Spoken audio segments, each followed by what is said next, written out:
नमस्कार फ्रेंड्स। नमस्ते। आज हम तेजी जी से मिलते हैं।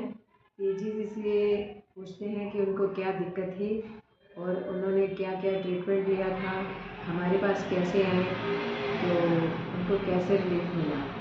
तो बात करते हैं तेजी जी से। क्या दिक्कत थी? मुझे क्रैम्प से रिलेटेड दिक्कत थी, जो बहुत ज़्यादा क्रैम्प्स होते थे, 15-20 मिनट तक क्रैम्प्स होते थे और दिन में 3 से 4 बार होते थे, जो कि बहुत ही ज़्यादा पेनफुल होता था। इतना कि मतलब बर्दाश्त के बाहर, इतनी सीवियर कंडीशन होती थी मेरी। तो आपने कोई ट्रीटमेंट लिया पहले? हाँ, मैंने। हमारे पास आने से पहले कभी ट्रीटमेंट हाँ, लिया? मुझे ये 3 साल से प्रॉब्लम है। तो जो पहला साल था मैंने यूँ ही निकाल दिया कि ठीक हो जाएगी। मैं उस टाइम पे अपने कॉलेज टाइम में थी, मैं पढ़ाई कर रही थी उस टाइम पे। फिर जैसे मैं दूसरे साल में आई, वो प्रॉब्लम बढ़ते चली गई वो। फिर मैंने किसी ने मुझे कंसल्ट किया, तो फिर मैंने रोहिणी से अपना दवाई चलाई। और फिर एक्सरे भी कराया इसका, कैंसर का, कि कहीं कैंसर तो नहीं है मुझे। तो फिर कैंसर नहीं था मुझे। फिर उसके बाद मैंने वहाँ से दवाई चलाया, मुझे कुछ असर नहीं हुआ उसका। फिर दोबारा 3-4 महीने के बाद मैंने कहीं और से दवाई चलाई, सुभाष नगर से, जो नस देख कर पता लगा रहे थे कि क्या दिक्कत है। तो उन्होंने मुझको दवाई दी, तो उस पर भी मुझे कोई आराम नहीं मिला। फिर उसके 5-6 महीने बाद मैं गाँव गई अपने।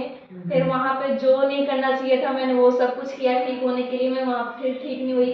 फिर किसी और ने मुझे दोबारा कंसल्ट किया कि ये दवाई ले लो, उससे तुम्हारा जो ब्लड है वो साफ होगा, तो ये प्रॉब्लम ठीक हो जाएगी। तो मैंने वो चीज़ भी किया, वो दवाई भी ली, उससे भी कुछ फर्क नहीं पड़ा। फिर उसके बाद मैं गाँव से आई दिल्ली। फिर उसके बाद दिक्कत तो बढ़ी, साथ में मेरे फेस पे इतने ज़्यादा दाने निकल गए, कुछ समझ में नहीं आया। वो पिंपल भी नहीं थे, फेस पूरा खराब हो गया। फिर सब कुछ छोड़ दिया कि अब कुछ नहीं होना, लास्ट इसका ऑपरेशन ही है, ऑपरेशन कराना है। यूट्रस निकालने की डॉक्टर ने बात की थी कि यूट्रस निकलवाना पड़ेगा और इसका कोई इलाज नहीं है। तो फिर उसके बाद फिर मैंने घर वालों को मना कर दिया कि मैं कहीं नहीं जाऊंगी, कुछ नहीं करूंगी। फिर एक दिन ऐसे ही मेरे कांटेक्ट में रोजी मैम थी, तो मैं उनका स्टेटस देखा कि जिसको भी ये दिक्कत है तो वो मेरे से कांटेक्ट करे। तो फिर मैं इनके पास आई, 5 अक्टूबर को मैं इनसे मिली और फिर इनसे ट्रीटमेंट लिया। और फिर मुझे काफ़ी ज़्यादा रिलीफ है। तो जैसे आप अभी ट्रीटमेंट ले रहे हैं ना, तो आपको रिलीफ कितने दिन बाद शुरू हो गया था रिलीफ मिलना? मुझे रिलीफ मिला 5 से 6 दिन बाद। मुझे मतलब आराम मिलने लग गया था, क्योंकि पीरियड खत्म होने के बाद में 5 से 6 दिन तक ही ठीक रहती थी। 7वें दिन मुझे कैसे भी करके मुझे पेन होना ही है, किसी भी हाल में हो। तो मुझे वो जो पेन था हुआ था, लेकिन बहुत कम हुआ था, उतना सीवियर नहीं था।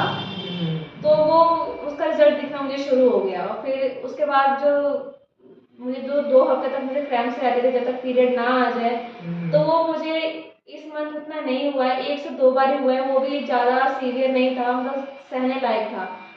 और यानी काफी इम्प्रूवमेंट आई। हाँ, और पीरियड बिल्कुल बहुत ही स्मूथली आए हैं मेरे पीरियड।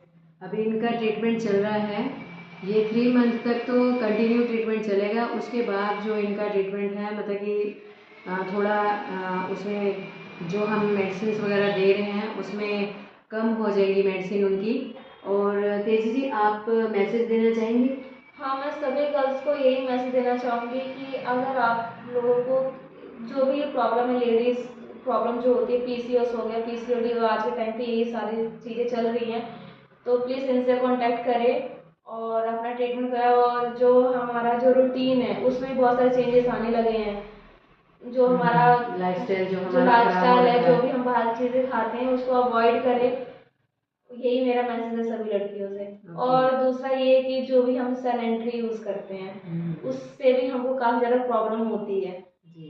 तो फ्रेंड्स, ये आपने तेजी जी का रिव्यू देखा। तो आपको जो भी कोई दिक्कत है आप हमारे से कांटेक्ट कर सकते हैं। तो आपकी सारी की सारी प्रॉब्लम का सलूशन हमारे यहाँ मिलेगा, 100% सलूशन है। Thank you.